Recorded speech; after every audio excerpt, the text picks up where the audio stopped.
আপনারা দেখছেন news now, খবরের নতুন ভাষা।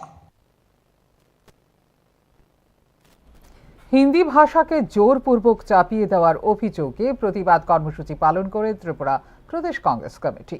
শুক্রবার ত্রিপুরা প্রদেশ কংগ্রেস ভবন প্রাঙ্গণে আয়োজিত হয় প্রতিবাদ কর্মসূচি। ভাষাগত বৈচিত্র্য ও সংবিধানের অষ্টম তফসিলভুক্ত ভাষাগুলোর মর্যাদা রক্ষার দাবিতে প্রতীকী প্রতিবাদ কর্মসূচি পালন করে ত্রিপুরা প্রদেশ কংগ্রেস।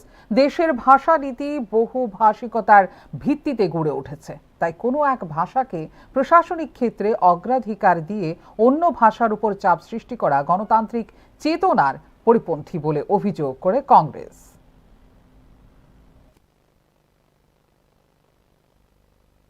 মাতৃভাষা দিবস, তার প্রাককালে এই কর্মসূচি এর রাজনৈতিক যে বিজেপি আরএসএস এর যে কর্পোরেট সাম্প্রদায়িক যে রাজনৈতিক, সেই রাজনৈতিক আতাতেরই এটা একটা অংশ।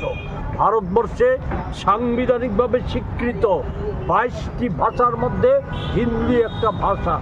একে কোনো রকমেই একমাত্র রাষ্ট্রীয় ভাষা হিসাবে চালিয়ে দেওয়া যায় না।